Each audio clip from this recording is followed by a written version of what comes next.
Tapi di sisi lain, dengan adanya IADO itu jangan sebagai penghalang. Karena kami pernah di sebuah provinsi, saya ikut edukasi, saya di challenge oleh seorang mantan pelatih nasional gitu di situ. Pak Gatot, percuma IADO itu hadir gitu. Dulu ada Ladi, itu hanya penghambat Indonesia untuk meraih prestasi. Kita akan kena, dan mohon maaf, ini saya baru buka eksklusif ya. Kemarin masih ingat, All England juara tunggal putra siapa? Jonathan Christie. Kemudian waktu Olimpiade kita dapat berapa medali emas? 2 kan? Dari panjat tebing sama angkat besi. Hampir saja event itu nggak boleh. Karena kemarin itu awal tahun 2024 kami terancam kena sanksi lagi. Oh, kalau kafein gimana Pak? Kalau kopi kan biasa seorang suka minum kopi. Nah, kopi itu sampai tahun 2008 itu termasuk doping.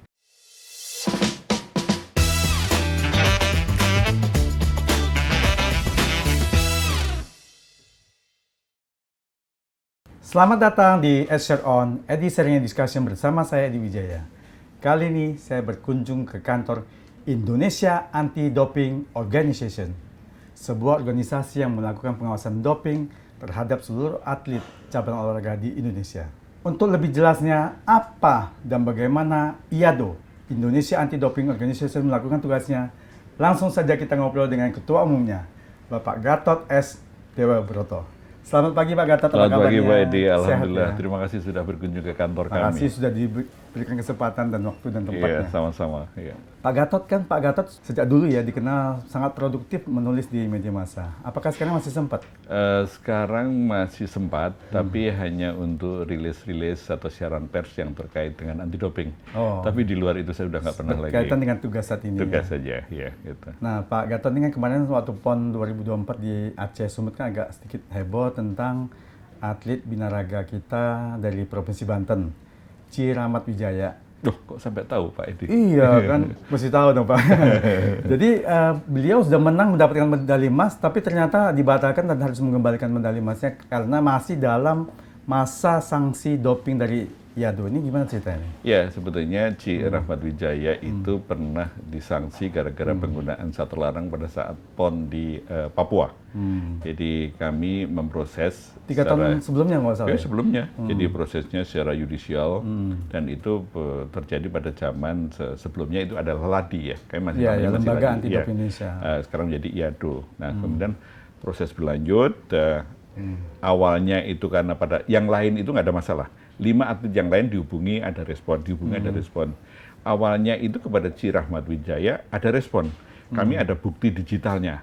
Jejak digitalnya itu ada komunikasi BWA, ada kemudian komunikasi telepon dengan pengurus LADI sebelumnya juga ada. Tapi pada saat masa persidangan berikutnya itu yang bersangkutan susah dihubungin. Saya dihubungin. Nah kemudian kami terkejut pada saat di Medan. Itu saya posisi ada di Aceh, mendapat laporan bahwa Rahmat Wijaya itu ikut bertanding, bahkan mendapatkan medali emas. Saya sampaikan, saya perintah kepada teman-teman yang ada di Medan, udah jangan bikin kegaduhan, biarkan itu medali dikalungkan, karena pasti akan gaduh. Tapi kami tetap menyampaikan surat keberatan bahwa medali emasnya itu tidak sah. Sampai sekarang kami tidak sah. Bahwasanya siapa yang mencabut itu bukan ranahnya IADO, clear, itu ranahnya KONI gitu. Tapi tetap kami laporkan kepada WADA, World Anti-Doping Agency, itu tidak sah. Jadi ini menjadi pelajaran bagi cabur yang lain, make sure pada apapun eventnya, tolong dipastikan bahwa atlet yang bertanding itu tidak sedang terkena sanksi oleh Badan Anti-Doping IADO seperti ini gitu. Ya, tapi kan sanksi itu berapa lama Pak? Kan udah 3 tahun. Apa dia mungkin 4 tahun kali ya? 4 tahun. 4 tahun itu terdeklar mulai bulan September 2023. Kenapa kok September 2023? Karena jadi gini, masalah Rahmat Wijaya itu sempat menghilang dari tindak lanjutnya. Tiba-tiba di bulan April tahun 2023 kami diaudit dari kantor WADA, dari Montreal datang ke kantor kami, datang ke sini ada suatu tim 3 orang datang, kok menemukan data 2015 ada kasus zat terlarang yang tidak tindak lanjuti. 2020 juga sama. Kemudian ada kasus C. Rahmat Wijaya juga tidak dilanjuti. Kok kami kaget. Saya kan tidak bisa berkilah. Bapak kan baru menjabat 2022. Baru Mei ya?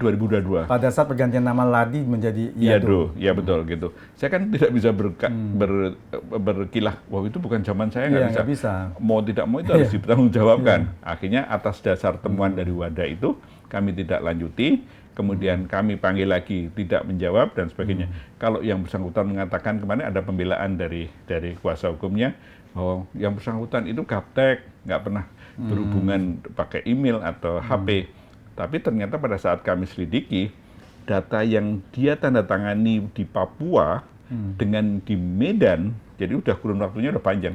Itu HP-nya nomornya sama, kemudian emailnya juga sama. Jadi kalau kemudian mereka berdalih, jejak digital kami itu ada. Pada saat tim kami mengirimkan by email juga jejak digitalnya juga disampaikan pada alamat yang sama gitu. Nah ini kan jadi masalah nih antara Iyado dengan KONI ya misalnya atau penyelenggara PON. Kenapa dari pihak KONI atau penyelenggara PON itu nggak langsung aja, oh band ini nggak boleh masih dalam masa sanksi doping Iyado atau gimana, kan kasihan juga ya atletnya udah capek-capek ikut perlombaan, tahu-tahu harus batal dan mendapatkan medali emas. Iya, kami sempat komunikasi dengan Ketua Umum PBFI ya, Persatuan Bodybuilding dan Binaraga dan Fitness Indonesia. Ketua Umumnya mengatakan, iya Pak Gatot, saya kilaf. Saya pernah merasakan mendapatkan tembusan surat dari Iyado. Dan kemudian kedua, kalau kepada KONI Pusat pun kami juga ada bukti tanda terima bahwa surat itu ditembuskan ke KONI Pusat. Hanya saja kami rada kasihan dengan KONI provinsinya. KONI provinsinya kan nggak dapat tembusan kami, karena bukan urusan kami, karena di aturan code, ada code tidak ada. Iya gitu. Nah ini yang terjadi adalah kayaknya atletnya tidak jujur, tidak fair melaporkan kepada KONI daerah atau kepada pihak cabang olahraganya. Jadi pertanyaan Pak Edi menarik sekali gitu. Ya, karena seharusnya mungkin kedepannya barangkali mungkin dibuat online kali ya. Jadi artinya daerah manapun, dari manapun tinggal klik aja cek ini nama Edi Wijaya, pernah doping nggak atau berapa, kan harusnya langsung cek keluar.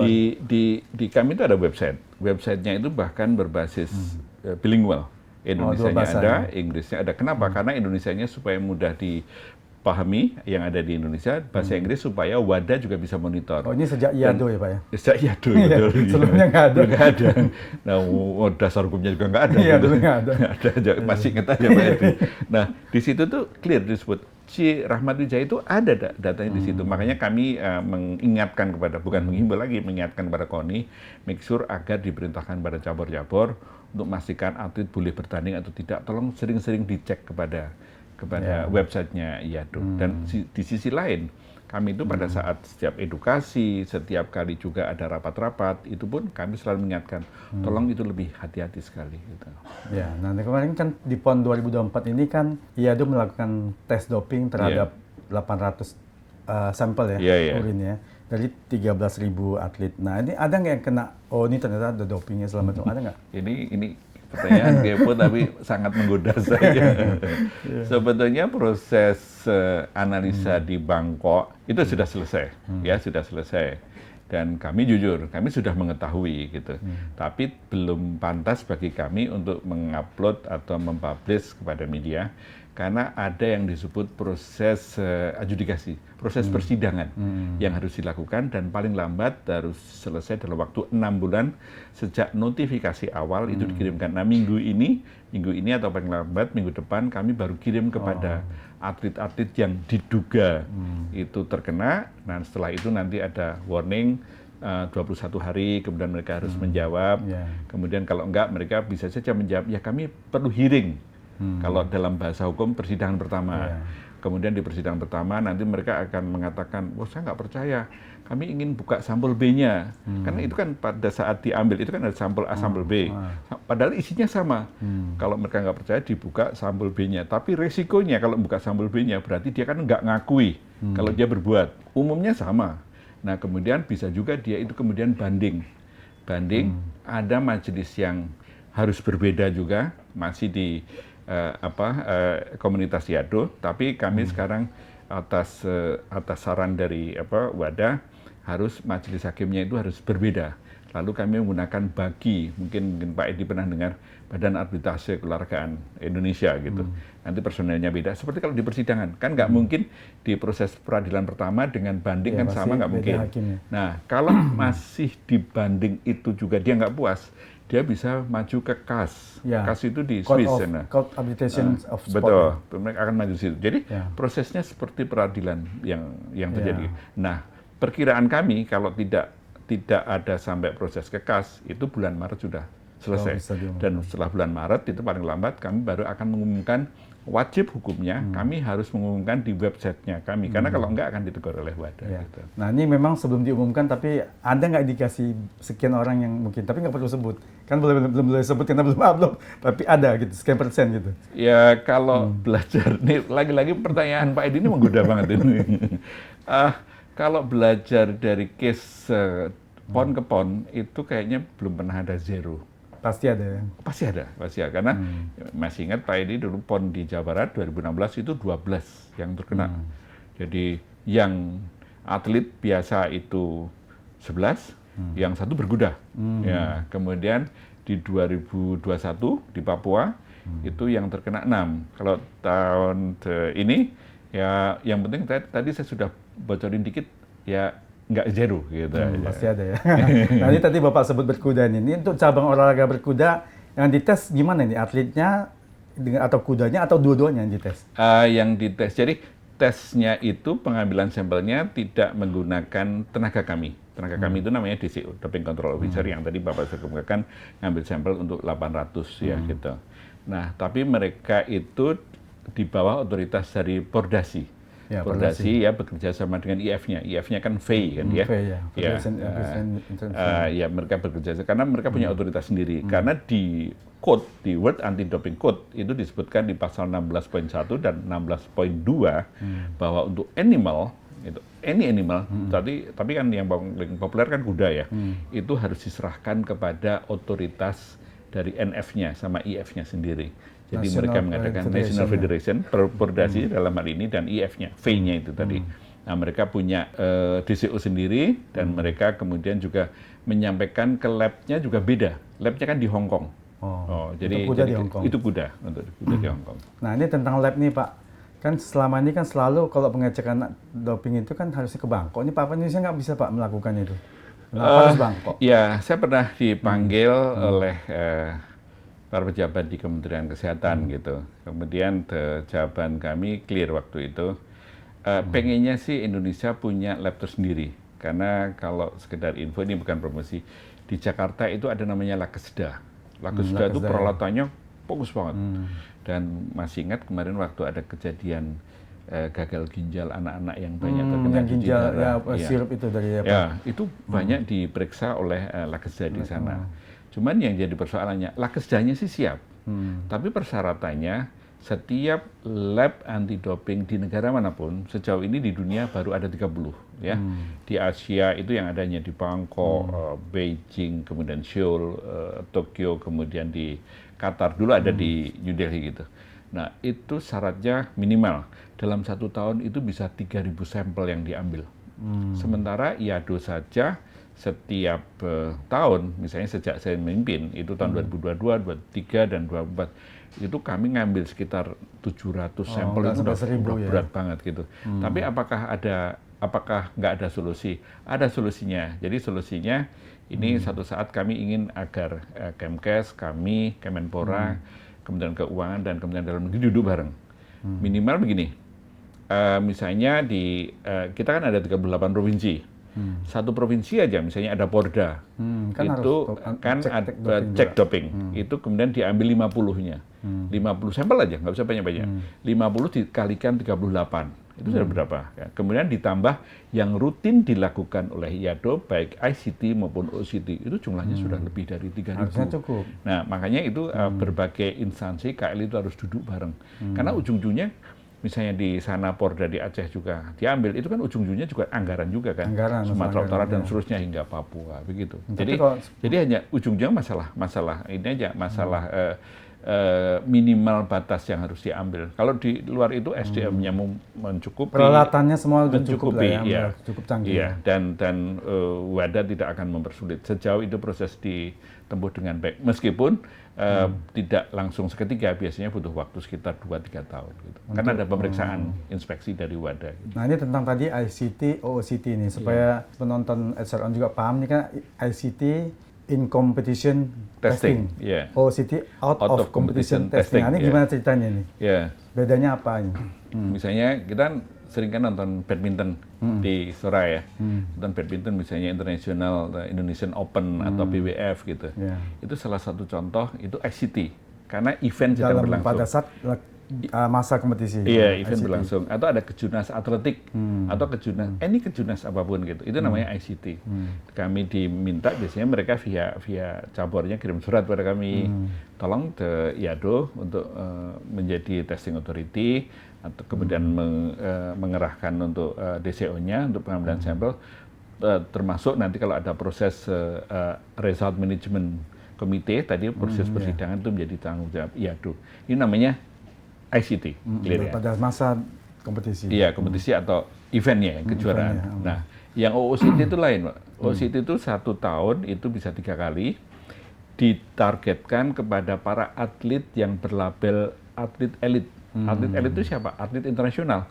Mulai dari dia itu punya predikat sebagai peraih medali di Olimpiade, Asian Games atau SEA Games atau bahkan PON sekalipun, PON itu minimal adalah untuk medali emas gitu. Itu kan punya datanya. Datanya dari mana? Datanya diantaranya adalah dari cabur yang mengirimkan data siapa yang tahun depan itu akan masuk Pelatnas gitu. Kemudian plus data kami berdasarkan berbagai event. Nah, itu 1 tahun diambil tiga kali dan mereka ngambilnya model kayak kami kalau KPK mengadakan OTT. Jadi mengadakan OTT, diam-diam datang, petugas kami itu datang langsung, entah itu bisa subuh, bisa datang langsung ngambil sampel pulang. Pertanyaan berikutnya mungkin dari Pak Edi, kalau atletnya nggak ada gimana? Nggak ada di tempat Nggak gitu. di tempat. Ya itu namanya missing failure, gagal. Nah kalau disebabkan oleh kegagalan disebabkan oleh atlet, karena atlet itu pindah rumah saja, itu harus lapor kepada kami. Oh, harus lapor ya? Harus lapor, gitu. Posisi ada di mana harus lapor, gitu. Nah, kemudian mereka diambil, dan setelah diambil itu dibawa ke sini, dari sini dibawa ke Bangkok. Itu namanya OCT. Persoalan berikutnya adalah yang terjadi kalau sampai 1 tahun itu missing test, 3 kali itu bisa dinyatakan yang bersangkutan doping. Oh, jadi yang namanya doping itu tidak semata-mata karena mengkonsumsi zat terlarang. Bapak seorang atlet, saya seorang DCO. Bapak saya ambil di sampelnya, Bapak mengelak, ngapain? Iya, keberatan gitu. Tolak itu dianggap sudah berindikasi doping. Kami kasih surat peringatan sampai 3 kali, habis itu kami declare doping. Apakah itu pernah terjadi? Itu pernah terjadi. Gitu. Oh, karena artinya merasa, gua nggak lakukan doping, gua nggak pernah, artinya nggak pengen diperiksa gitu. Ya tapi kenapa takut? Jadi memang prinsip orang kan beda-beda, Pak. Yeah. Nah, ini masalah doping ini repot juga, Pak. Ada mungkin karena sakit dia minum obat ini, atau mungkin kebiasaannya tadi dia mengkonsumsi herbal misalnya yang ternyata di dalamnya mengandung doping. Ini gimana ceritanya? Ya, ini juga pertanyaan yang menarik ya. Itu ada namanya TUE. TUE itu Therapeutic Use Exemption. Jadi kalau ada seseorang, doping itu sebetulnya anti doping itu sangat manusiawi, Pak Edi. Bukan berarti orang tidak bisa sakit. Kita kan juga potensi sakit kan bisa terjadi kapan-kapan. Misalnya saya seorang atlet, Bapak seorang atlet, tiba-tiba dalam kondisi yang tidak baik. Padahal seminggu lagi Bapak akan maju bertanding. Dokter Bapak itu harus mengajukan namanya TUE, Therapeutic Use Exemption. Itu bisa di-download di websitenya IADO, kemudian disampaikan. Dokternya akan mengatakan, ini pasien saya, seorang atlet akan menggunakan zat ini. Nanti tim dari komite dari TUE akan memastikan boleh nggak untuk mengonsumsi zat ini atau tidak. Nah, yang terjadi sering itu pada saat kami mendapatkan info dari Bangkok, misalnya sering terjadi, itu biasanya kami akan cek yang bersangkutan itu punya data pernah nggak mengajukan TUE. Ternyata umumnya mereka nggak mengajukan gitu. Di Indonesia, Jadi saya rasa harus manusiawi. atlet pada nggak tahu itu kali Nggak ya. tahu. Ada contoh yang menarik. Mungkin Pak Edi masih ingat dulu ada namanya peraih medali perunggu Olimpiade Athena dan Sydney itu Lisa Rumbewas. Lisa Rumbewas dari Papua ya. Saya tahunya pas saya saat terakhir saya menjadi sesmen, beliau itu dipanggil oleh Pak Menteri, Pak Mali, dipanggil ke Kemenpora. Saya seumur-umur yang namanya Lisa itu baru tahu sekali. Tiba-tiba sedang acara berlangsung, itu yang namanya Lisa itu shock, kolap. Dia jatuh. Duh, kaget. Satu ruangan di aula di Kemenpora itu kaget semua. Oh, itu Lisa Rumbewas kambuh. Kambuh dalam arti sekarang beliau sudah meninggal gitu. Kambuh gitu. Akhirnya kemudian diobati dan sehat kembali. Nah, meskipun dia itu punya sakit epilepsi, tapi Anda bisa bayangkan, medali di Olimpiade bisa dia peroleh. Kenapa? Karena kecerdikan dokternya untuk menggunakan TUE itu. Jadi hampir setiap minggu dia itu langsung selalu melaporkan kepada Ladi di zaman itu bahwa dia kena TUE, kena sesuatu yang harus diaplikasi dengan TUE gitu. Jadi kembali lagi, anti doping itu sebetulnya sangat manusiawi. Cuman yang tidak manusiawinya, saya pernah berapa hari yang lalu, belum lama ini, kami datang ke BNN. Saya ditanya sama BNN, Pak Gatot, kalau di BNN itu ada masa rehabilitasi. Kalau di doping gimana? Mohon maaf Pak, aturan kami itu nggak ada rehabilitasi. Itulah kejamnya anti doping. Tapi di sisi lain, dengan adanya IADO itu jangan sebagai penghalang. Karena kami pernah di sebuah provinsi, saya ikut edukasi, saya di challenge oleh seorang mantan pelatih nasional gitu di situ. Pak Gatot, percuma IADO itu hadir gitu. Dulu ada Ladi, itu hanya penghambat Indonesia untuk meraih prestasi. Jadi apa yang dikatakan Presiden, apa dikatakan Pak Menpora itu nggak akan terpenuhi selama ada IADO. Oh, kenapa gitu? Saya kaget, tapi setelah saya dibisikin oleh pengurus, Pak itu ya rada-rada dalam tanda petik rada-rada aneh-aneh gitu ya udah. Tapi saya jawab dengan baik. Pak, Bapak apa melatih cabur apa? Saya nyebut X gitu. Bapak misalnya sekarang di provinsi ini gitu. Bapak tiba-tiba membawa tim Bapak ke PON. Kemudian tim Bapak kalah. Yang mengalahkan adalah tim dari provinsi lain yang notabene itu menggunakan syarat terlarang. Bapak terima nggak? Oh, nggak terima saya. Itu namanya nggak fair. Nah, itulah kurang lebih filosofinya dari doping. Oh iya, saya sadar sekarang. Jadi tetap berprestasi tapi jangan menggunakan syarat terlarang. Karena kita kan harus menggunakan namanya play true, play safe kan. Gitu. Harus sportif lah. Sportif gitu. Yang menangnya juga terhormat. Iya. Kan? Jadi setelah itu beliau juga pas saya turun dari panggung, minta maaf Pak Gatot, iya nggak apa-apa gitu, wajar, karena siapapun juga pengen menjadi sang juara. Gitu. Tapi kalau sanksinya kan harusnya juga agak sedikit manusiawi, misalnya ini sekarang lagi misalnya PON, dan kedepannya ada PON lagi, ya jangan melewati PON ke PON lagi, kalau melewati masanya kan kasihan juga nggak saya ikut. Nggak ada ampun Pak. Nggak ada ampun. Ya mungkin 2 tahun, 3 tahun cukup lah, kan habis itu kan nggak ada lagi tes urinnya, udah nggak aman kan harusnya. Tapi rata-rata sanksi itu kan dikenakan bisa 4 tahun, bisa 2 tahun, atau bisa seumur hidup. Mas Pak Edi masih ingat Lance Armstrong nggak? Tour de France itu. Itu kan 7 kali juara. Itu seumur hidup, ginjalnya rusak, livernya rusak, sponsornya narik diri, digugat, dan hilang segala-galanya. Gitu. Nah, Pak Gatot ini kan kalau misalnya atletnya sudah disanksi dan juga misalnya nggak puas, dia udah banding ke arbitrase sampai ke KAS tadi ya, di Court Arbitration of Sport. Begitu masa sanksinya udah lewat, itu gimana dia bisa kembali untuk bertanding itu? Jadi kami juga fair ya, harus jujur ya. Kalau dia saatnya harus berhak untuk bertanding gitu, misalnya masa 4 tahun itu sudah selesai gitu, kemudian atau 3 tahun sudah selesai, tergantung jumlah masa durasi hukumannya, dia akan kami declare, kami umumkan melalui web kami dan kami kirimkan surat kepada caburnya.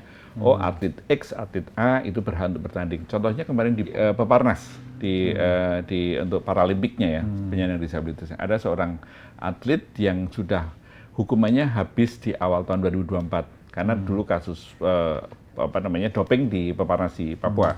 Itu kami sampaikan suratnya dan yang bersangkutan akhirnya ikut bertanding juga dan mendapatkan medali. Jadi ada pemberitahuan gitu. Nah, ini sedikit tentang habis masa sanksi anti dopingnya misalnya Januari 2024. Iya. Nah, pada saat pendaftarannya atau pada saat pertandingannya yang dihitung? Yang dihitung adalah pada saat pokoknya ya ini sebagai contoh Sama tadi kayak ya. kita kemarin pilkada. Pada Iya. saat mendaftar umur sekian. Ya, jadi dia tuh habisnya adalah di bulan Februari 2024. Nah, karena pendaftarannya itu waktu itu kalau nggak salah di April, dia pas April dia boleh mendaftarkan. Tapi dia mulai di bulan Maret sampai ke depan itu sudah bersih gitu. Sudah bersih. Artinya ada dia mau jadi pelatih boleh, mau jadi kemudian nongolin sekarang kan sedang TikTok boleh, nongolin di IG. Karena yang menjadi unik masalah hukuman doping itu menjadi sangat dalam tanda petik sangat sadis ya. Itu seorang yang sedang kena hukuman itu nggak boleh misalnya main TikTok sebagai pelatih, nggak boleh. Kemudian dia di TikTok menyebutkan dia menjadi eksibisi karena dia seorang legend gitu, itu nggak boleh. Gitu Pokoknya apapun aktivitasnya yang terkait dengan hukumannya itu tidak boleh dilakukan. Itu yang saya anggap itu kejamnya dari hukuman anti doping gitu. Yang tadi saya masih sedikit kurang jelas, misalnya gini ya, atlet nih sudah disanksi doping dan masanya itu belum habis pada saat pendaftaran untuk menjadi atlet. Kalau pertandingan itu nggak boleh. Tapi pada saat nanti jadwal pertandingan dia udah habis misalnya, itu gimana? Cuman pendaftaran pada saat itu belum habis. Tapi pendaftarannya kan tidak sah. Pendaftarannya kan tidak Tapi sah. waktu pertandingan dia udah selesai, misalnya kan pendaftaran kan masih berapa bulan lagi? Iya. Berarti dihitung pada saat pendaftaran. Pendaftarannya aja. Iya. Iya. Tapi kalau cabar mereka tertib ya untuk itu ya, karena mereka tidak mau ambil risiko tiba-tiba kemudian IADO akan mendapatkan laporan kayak kejadian ke Ci Rahmat Wijaya itu. Nah ini kan kita ingat dulu kan pernah ada cabang olahraga badminton di Thomas Cup. Iya. Juaranya tapi nggak boleh mengibarkan bendera Indonesia itu gimana ceritanya? Ya, Apa masalahnya? itu nightmare ya, itu masa kelam ya saat itu. Ya. Tapi akhirnya itu yang kemudian merubah wajah Ladi menjadi IADO. Jadi itu kejadiannya adalah di bulan Oktober tahun 2021 ada Thomas Cup, final Thomas Cup di Denmark. Kita mendapatkan Thomas Cup kembali setelah 19 tahun kan ya, yang harusnya itu seluruh rakyat bergembira. Iya. Tapi kita semua kecewa dalam konteks karena Thomas Cup diberikan, tapi Indonesia Raya bisa diperdengarkan, tapi Merah Putih tidak bisa naik. dinaik, hanya PBSI. Itu efek dari karena dianggapnya lembaga anti dopingnya di Indonesia itu tidak perform tata kelolanya. Jadi pada saat itu yang terkena doping itu hanya 2. Non badminton, satu angkat besi, satunya adalah atletik. Nggak ada hubungannya dengan badminton. nggak ada hubungannya. Tapi karena tata kelolanya lembaga anti doping itu dianggap oleh WADA buruk. Buruknya itu apa indikasinya? Pertama misalnya daily activity organisasi. Kemudian kepatuhannya pelaporan, komunikasi kepada wadahnya, kemudian masalah penganggarannya, kemudian mengenai status hukumnya, kan nggak ada pendaftarannya di Kumham, nggak ada akte notaris, nggak ada anggaran dasar, nggak ada anggaran rumah tangga, dan macam-macam. Jadi itu tata kelolanya. Makanya kami itu sekarang harus dipastikan harus perform baik, karena kalau enggak ya kita akan kena. Dan mohon maaf, ini saya baru buka eksklusif ya.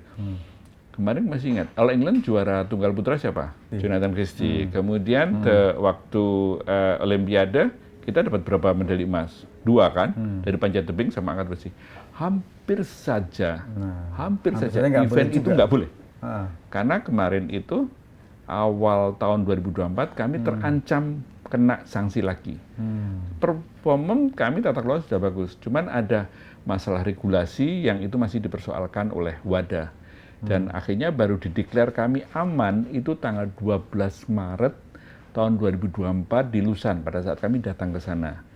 Coba Pak Edi bisa bayangkan, kalau kemarin itu tanggal 12 itu pada saat sidangnya Komite Eksekutif WADA menyatakan Indonesia masih merah rapotnya, itu Joe itu pada saat All England ataupun di Olimpiade itu kita emas, itu nggak ada cerita merah putih naik. Dan itu orang pasti akan menghujat IADO. Gitu. Iya pastilah, ini gimana sih kerjanya gitu. Tapi syukurlah untung berhasil. Iya, alhamdulillah. Kembali ke obat, ini kan biasanya kita di Indonesia ini ya, termasuk, mohon maaf saya sendiri juga, kalau cuma sakit kepala, demam dikit, nggak ke dokter Pak.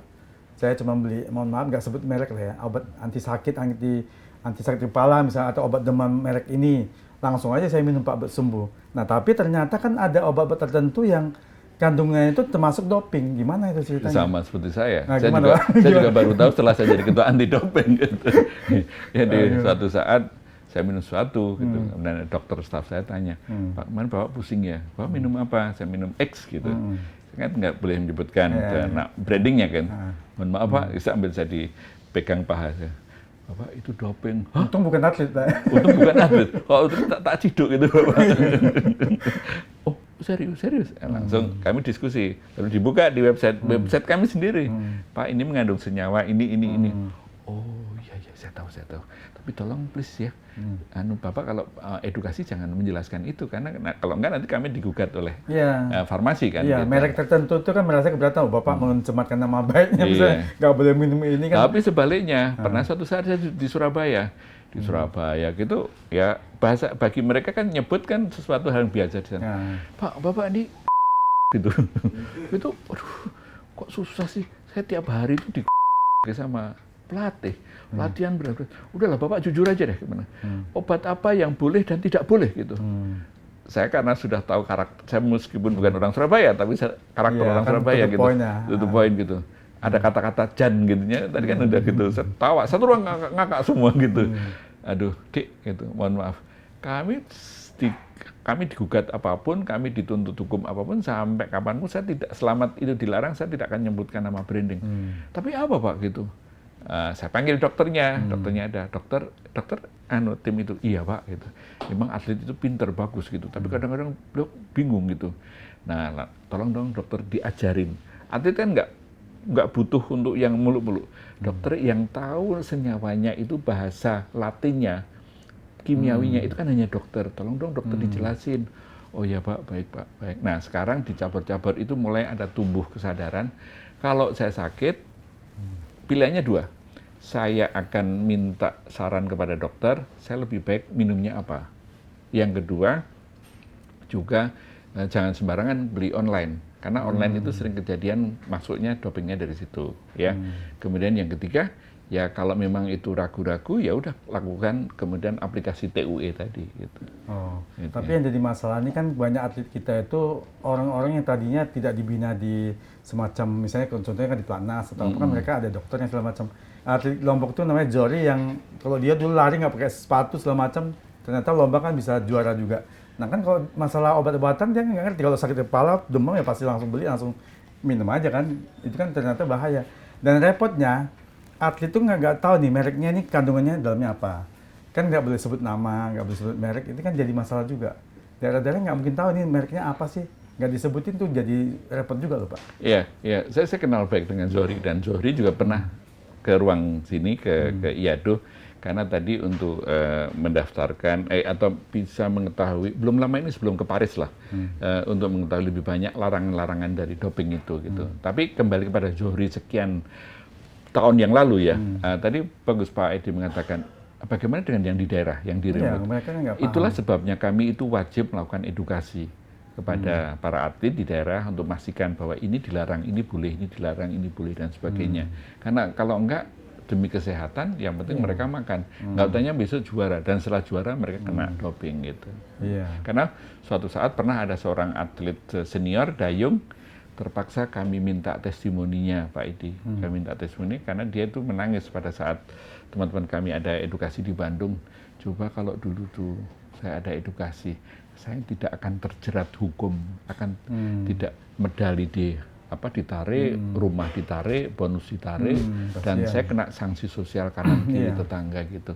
Akhirnya kita minta untuk memberikan testimoninya, untuk kita tayangkan di video, bahkan kami laporkan ke WADA juga dalam title bahasa Inggris, untuk mendorong kepada para atlet, tolong hati-hati kalau minum apapun. Memang atlet itu berisiko gitu. Ya tentunya salah satu edukasi ya, sosialisasi tadi harus sampai ke daerah-daerah kan, terutama di Indonesia ini sangat luas ya. 38 provinsi, berapa di pelosok-pelosok kan juga banyak atlet kita itu yang banyak belum tahu kan. Karena kami nggak mungkin kalau hanya mengandalkan tolong dibuka website kami. Ternyata nggak efektif gitu. Lebih baik interaktif. Makanya tadi pada saat off sebelum acara ini kan ada canda dari salah satu staf saya kan. Suatu saat beliau datang di sebuah kota lah di luar Jawa, ditanya pada itu secara serius, Mbak boleh nggak kalau kemudian saya minum itu ada jambi-jambinya, itu nanti termasuk doping apa enggak? Ternyata itu pertanyaan yang serius gitu. Bukan bercanda ya? Bukan bercanda gitu. Jadi takutnya diberikan energi oleh ahli, istilahnya dukunnya itu dianggap doping nggak, itu jadi pertanyaan yang lucu Jadi juga. pertanyaan, ya. Jadi itulah. Nah sekarang tantangan yang berat bagi kami itu, doping itu tidak semata-mata tentang obat, tentang makanan, tentang perilaku, tapi juga bisa jadi doping secara mekanik.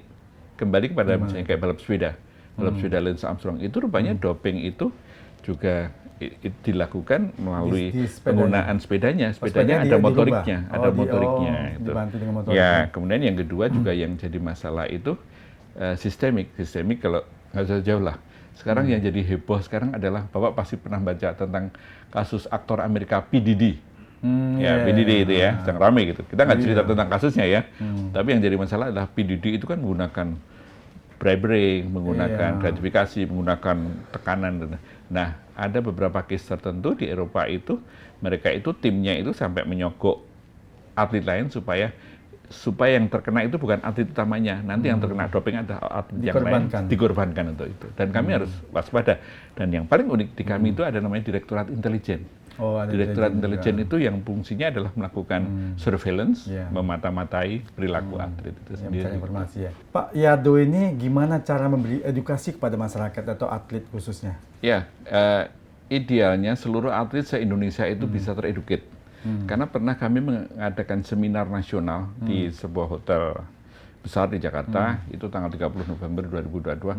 Kami diprotes oleh sebagian audiens yang datang dari seluruh Indonesia. Pak Gatot percuma Iado tuh ngomong macam-macam. Di tempat kami belum pernah kedatangan tim Iado. Tempat kami itu setengahnya mereka protes.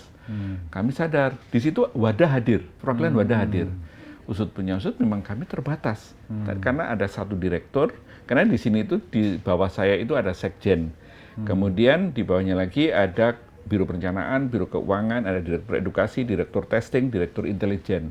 Nah, di edukasi itu hanya satu direktur plus 2 staf. Ini kan kurang.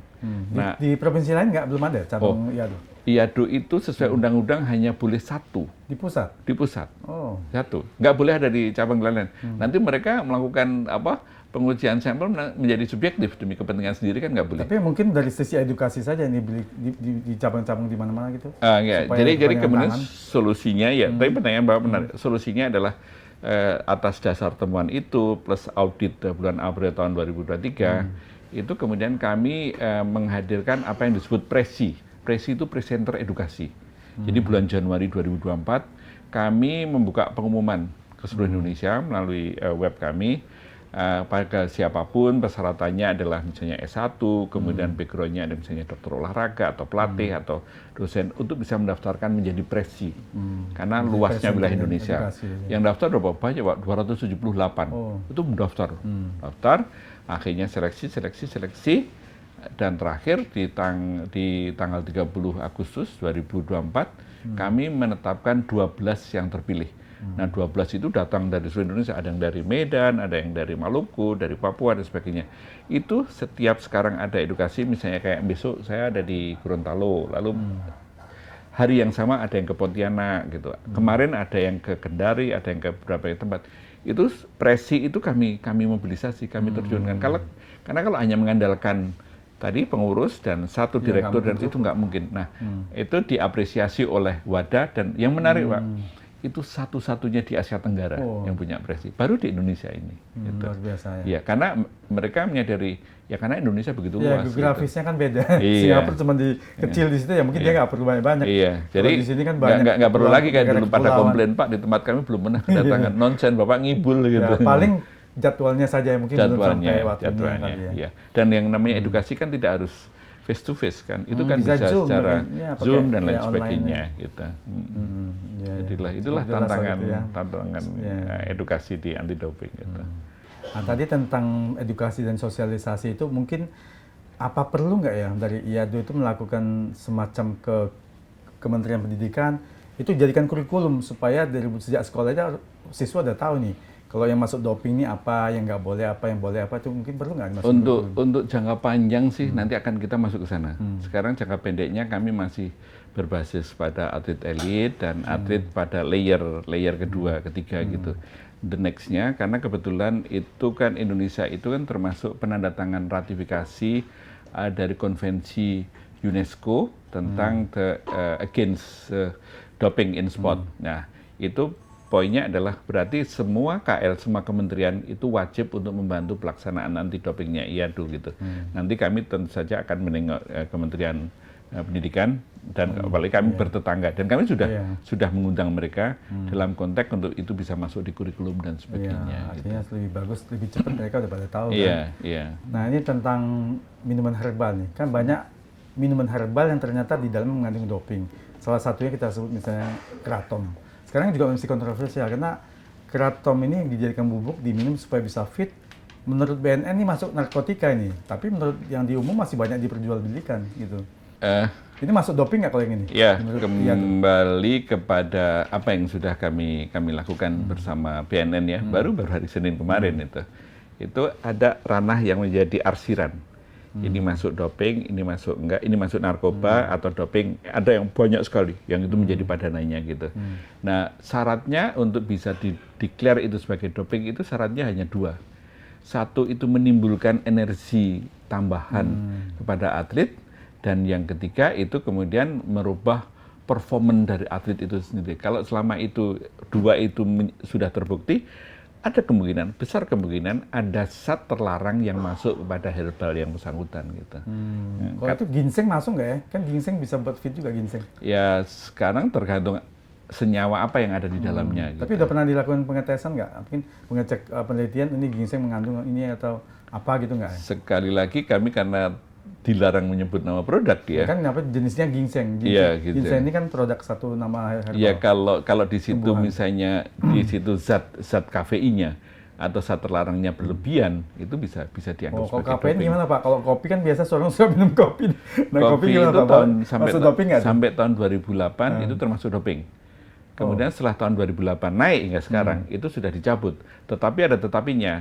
Kalau standar kafeinnya itu terlalu banyak itu sampai berapa miligram itu masuk kategori doping. Sehingga banyak kan atlet masih mencoba lebih baik minum kopi kafein yang berlebihan karena supaya tenaganya kuat dan sebagainya. Tapi kalau saya sarankan jangan ambil risiko karena meskipun kafein itu sudah dibebaskan, tapi pada batas-batas tertentu masih dianggap doping. Tapi sulit gitu. ya, karena peminum kopi ini apalagi atlet mana tahu nih kadarnya berapa gelas baru masuk ke doping, karena kan diperbolehkan. Kalau itu jenis kopinya espresso apa gimana kan sulit juga. Lebih baik yang standar biasa aja. Standar aja. Iya. Kan ada yang dia pecandu kopi, dia lebih baik minum yang kopinya sangat lekat sekali gitu. Nah ini kan Bapak sebelum menjadi Ketua Umum IADU ini kan Bapak pernah jadi Sesmenpora nih. Iya. Bapak kan melewati masa-masa itu kan waktu itu kan menterinya kan ditangkap KPK. Ya. Nah tapi sebelumnya juga satu menteri olahraga ya Pak Andri Marga juga pernah ditangkap KPK. Iya. Nah waktu itu Bapak pernah menyebutkan ada ranjau-ranjau di Deputi 4 Kemenpora itu maksudnya apa itu Pak? Saya sempat baca juga itu. Iya, jadi ya itu saya ucapkan sendiri karena saya diwawancarai oleh sebuah media gitu. Dalam konteks karena anggaran paling banyak di Kemenpora itu ada di Deputi 4. Paling banyak itu di sana. Khususnya karena di sana menangani olahraga, bantuan-bantuan, hibah dan sebagainya untuk Jabar. Makanya siapapun yang menjadi deputinya harus hati-hati. Itu yang disebut saya ranjo-ranjo. Bisa tergoda ya? Bisa tergoda. Mungkin gitu. untuk supaya digolkan anggarannya dihibahkan ke X misalnya. Ke X atau ke Jabar nanti ada pancingan-pancingan Pak, biar diperlancar atau ditambahin angkanya. Kemudian gitu. kickback-nya. Kan gitu. Yang menggoda itu kan kickback-nya kan. Nah saya 1 tahun sebelum menjadi, saya 2017 itu menjadi sesmen, 2016 hingga awal 2017 itu saya sebagai Deputi 4. Dan Bapak sebut ada ranjau-ranjau. Jadi waktu Bapak di situ nggak kena ranjau? Enggak sih, karena ibaratnya tapi ada masih godaan banyak Pak. Banyak, makanya Bapak. Godaan banyak itu. Iya, makanya itu termasuk juga materi pemeriksaan di KPK saat itu. Iya, waktu itu Bapak sempat sering masuk TV sebagai saksi ya. Iya. Nah ini sedikit lagi nih Pak, kan katanya sampai Bapak ini sedikit juga supaya Bapak, masyarakat kita tahu nih, supaya jangan sampai salah paham. Ini kan Bapak katanya dulu waktu di kantor Menpora ini ada tidur dengan perempuan nih. Tapi supaya jelas nih, Bapak jelaskan sedikit nih. Lagi-lagi, kayaknya referensi Pak ini lengkap itu. Iya betul, saya akui. Jadi Awal tidurnya itu adalah saya tahun 2016 ya, tahun 2015. Karena saat itu ada pembekuan PSSI. Pembekuan PSSI Oleh itu kan FIFA. saat yang melelahkan oleh FIFA. Jam FIFA itu adalah selisihnya 6 jam. Karena mereka kan ada di Swiss kan ya. Di Swiss ya. Di Swiss itu selisihnya 6 jam dengan di Zurich ya. Nah, kalau ada komunikasi itu biasanya mereka masuknya sekitar tengah malam waktu WIB, meskipun di sana adalah masih jam 6. Kemudian Pak Menteri mengatakan, Pak Imam saat itu, Pak Gatot tolong itu direspon gitu. Ya udah saya respon. Dan lama-lama pikir-pikir kasihan Pak Menteri juga gitu. Saya sama istri sepakat, udahlah kita tidur di kantor. Dan Pak Menteri merasa enjoy. Udah tidur di kantor, tapi nggak ada lembur atau apa, enggak dibayar lembur ya? Enggak dibayar lembur. Kalau secara ini juga Bapak sebenarnya rugi gitu kan, malam juga kerja.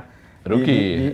Di Zurich masih jam 6 sore, Iya. di sini udah jam 12 malam. Iya, Masih Bapak betul. masih kerja lagi. Iya, masih kerja. Nah, kemudian istri juga mau, makanya ada istilahnya tidur dengan seorang wanita. Seorang wanita itu istri saya. Tapi kalau weekend saya pulang ke Bintaro, karena seenak apapun di kantor masih lebih mewah tidur Iya, di rumah tetap gitu. dong. Kan fasilitasnya beda ya. Iya. Jadi supaya jelas ya penonton SRO, Pak Gatot Deobroto ini tidur dengan perempuan di kantor Kemenpora dulu tuh bukan dengan siapa-siapa, tapi dengan istri sah. Aduh, Dengan istri sah. coba Edi masih ingat aja. Iya Pak. Jadi ini Pak, karena juga terbatas waktu, Bapak kan seorang yang sangat sibuk. Nah ini supaya gimana ini, pesan Bapak kepada generasi muda kita itu terutama yang mau jadi atlet, supaya ini bisa menjadi atlet yang bereputasi baik dan juga anti doping, tidak doping. Gimana pesannya? Ya, pesan kami sangat simpel. Tetap pada generasi muda, khususnya pada atlet, baik atlet unggulan maupun atlet masih pemula gitu, tetap mereka berlatihnya dengan baik, ikuti apa kata-kata coach gitu, kemudian ritme, irama, lifestyle-nya juga harus baik. Udah atlet nggak taunya sukanya begadang, nggak mungkin jadi atlet. Kayak kita tahu apa yang menjadi para anak buahnya Sintayong sekarang. Itu kalau udah jam 9 tidur semua. Harus ya, wajib. Dulu Luis Milla juga gitu, langsung harus tidur. Karena itu harus keteraturan lifestyle itu harus terjaga gitu. Makanya mereka harus hidup dengan baik, nutrisi dengan baik gitu kan. Suplemen yang dalam konteks yang tidak terlarang kan juga banyak juga kan ya.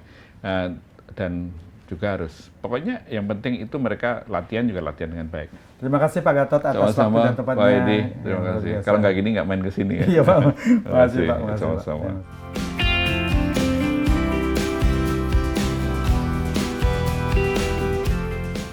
Sobat setia SRO, itulah tadi obrolan saya dengan Bapak Gatot S. Deobroto, Ketua Umum IADO, Indonesia Anti-Doping Organization, yang mengawasi doping di seluruh cabur di Indonesia. Kita harapkan supaya atlet kita ke depannya jangan lagi melakukan doping, karena kalau menang prestasi yang bagus harus dengan sportif, tidak melakukan doping. Nantikan obrolan berikutnya yang tetap menarik bersama narasumber yang wow dan amazing hanya di SRO, Edition Discussion, podcast yang kreatif, inovatif, dan informatif. Sampai jumpa.